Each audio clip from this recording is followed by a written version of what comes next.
Our next speakers are Frank Cunningham and Lisa Brickers. No, Lisa's not here tonight. They're all watching the debate, I'm sure. From Gently Guided. So Frank has been for 7 years a co-owner of this company. It's a sort of personal concierge system for senior care. And he's going to talk about different levels of care and costs for families. And he made a PowerPoint which is in your bag. So if you want to pull that out, you can sort of follow along. His slides are printed out for you already in your bag, so you can follow along with him. Thank you. Good evening. I'm an elder care consultant and a placement specialist. I'm the guy that when you get the news from the doctor that mom can't go home from the hospital, or you've got a loved one that's got Alzheimer's and you can't take care of them any longer because you're mentally, physically, emotionally shot.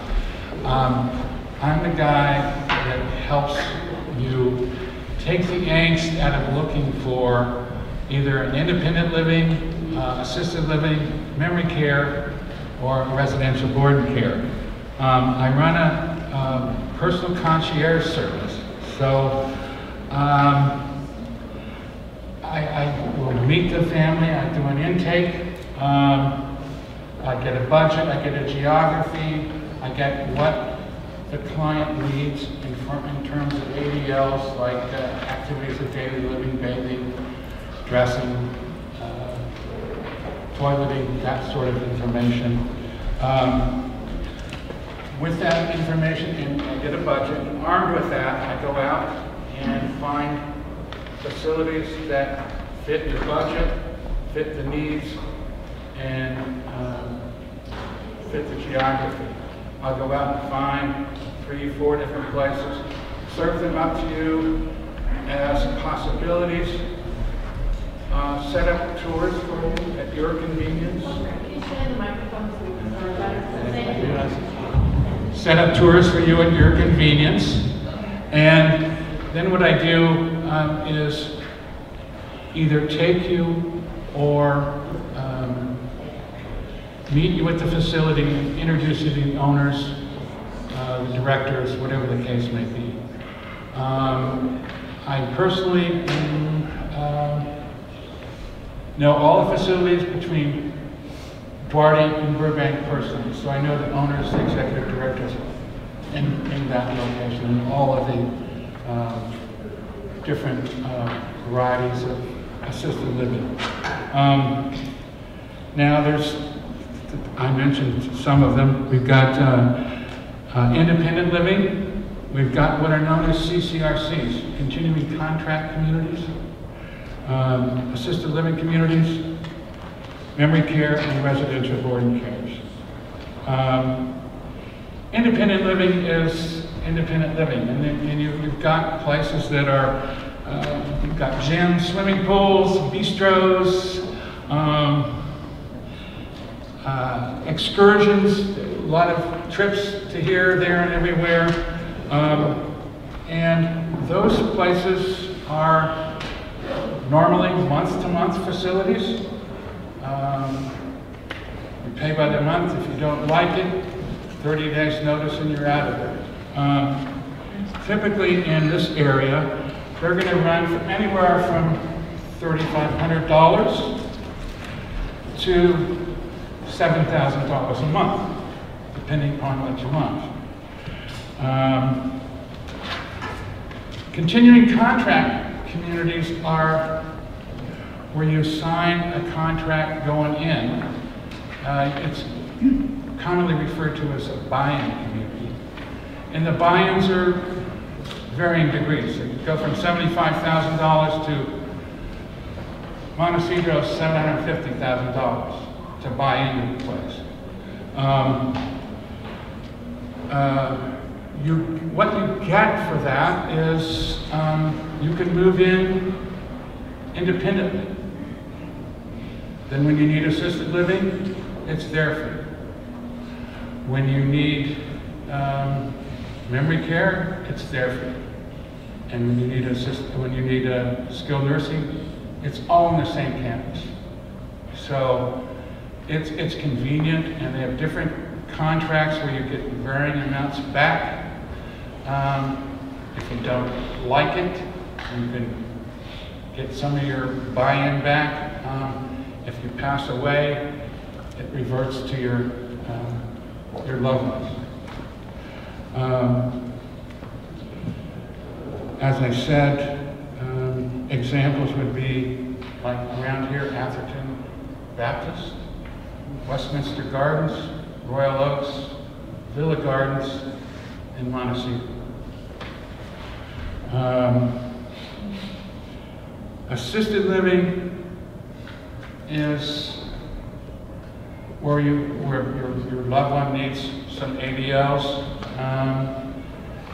varying degrees of ADLs, and typically the way they work is the room you rent is, say, $2,500. If you need bathing, I mean, they a la carte things. So if you need bathing, that may be $250 a month extra. Or escorting is $500 a month extra. Or a variety of charges. Toileting, there's going to be extra charges. So in the end, it could get expensive. They also, there can be some pretty fancy ones in the area that have bistros and all the toys that go with independent living. The thing I can say about assisted living is there's more socialization in an assisted living facility. So if you're looking for socialization, assisted living may be the way to go. It too is month to month. You get out with 30 days notice. Prices range in the area somewhere between $3,500 and $5,500 in this area. If you go east or west, it gets cheaper. Beyond the 605, it's cheaper. San Fernando Valley, it's cheaper out that direction. Examples of those would be like Regency Park, Astoria, Pasadena Highlands, the Terraces at Park Marina. Those are some examples.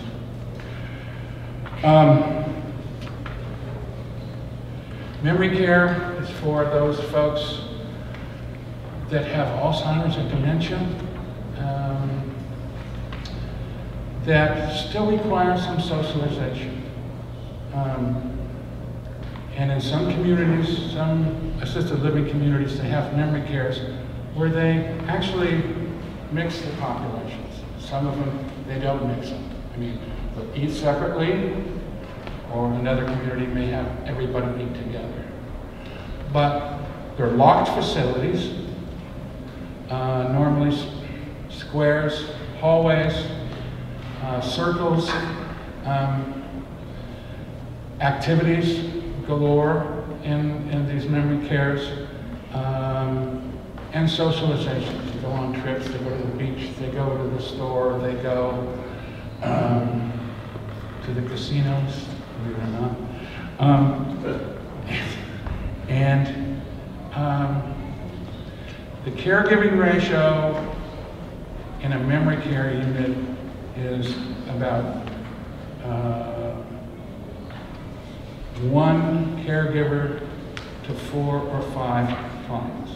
And there's usually 20, 30, 35 clients in a memory care. Some examples are, again, the Regency Park, Astoria, Pasadena Highlands got a memory care, Terraces at Park Marina's got a memory care, and then my last subject is boarding cares, which are 6-bed homes, licensed by the state, just like an assisted living facility, just like a memory care, but they're residential homes. And we're fortunate to have quite a few of them in our area. And those The boarding cares normally take, serious Alzheimer's, dementia, stroke victims, cancer victims, MS, Parkinson's, those kinds of diseases, which require more care. So in a boarding care, the CNA ratio, the CNA ratio to client ratio is 1 to 2. And somebody's up all night, so that's during the day, 2 caregivers for 6, and at night, up all night, awake staff, 1 to 6. So they're getting better care during the day. It's almost 1-to-1 care. So they're getting better care during the day and during the night. It is a little less socialization. That's a trade-off. You're looking for quality of care or socialization. So a couple of other things you might be interested in knowing in terms of help. All of these are private pay. Medicare, Medi-Cal didn't pay for any of it. Long-term, if you don't have long-term health care insurance, you should get some, because that will be helpful. But also, somebody alluded to it earlier, aid and attendance benefits from the Veterans Administration. There is, if you served in Vietnam, Korea, or World War II, and it didn't have to be boots on the ground in the theater, but you may be eligible for, if you're a vet in any of those situations, or a spouse of a vet, you may be eligible for aid and attendance benefits. And it's not chump change. I mean, if you're a single vet and you qualify, it's $1,850 a month for the rest of your life. It's significant. If you're a husband and wife, it's $2,700. And if you're a surviving spouse, it's $1,180 a month for the rest of your life. And it's retroactive back to the first of the month. So if I apply for aid and attendance on November 1st, my first check, if it takes 6 months to get the benefit, it's going to be 6 times whatever my benefit is. So you get a large check at the front end. Other thing I want to mention to you is there's something called the California Assisted Living Waiver Program. And that's for folks that don't have a lot of money. I think to qualify for that, you've got to make less than $1,400 a month in Social Security. And if you qualify, you've got to go through a care coordinating. It's a government program, California service. And you go through a care coordinating agency. But if you get the benefit, what you get at the end, it takes about 6 months to get that benefit. But what you get in the end is you get a private room in assisted living, a boarding care or memory care, that you pay a share of cost, Medi-Cal share of cost for the room. The rest of it's picked up by the state of California. So, that's all I got. That's great. Thank you for your time.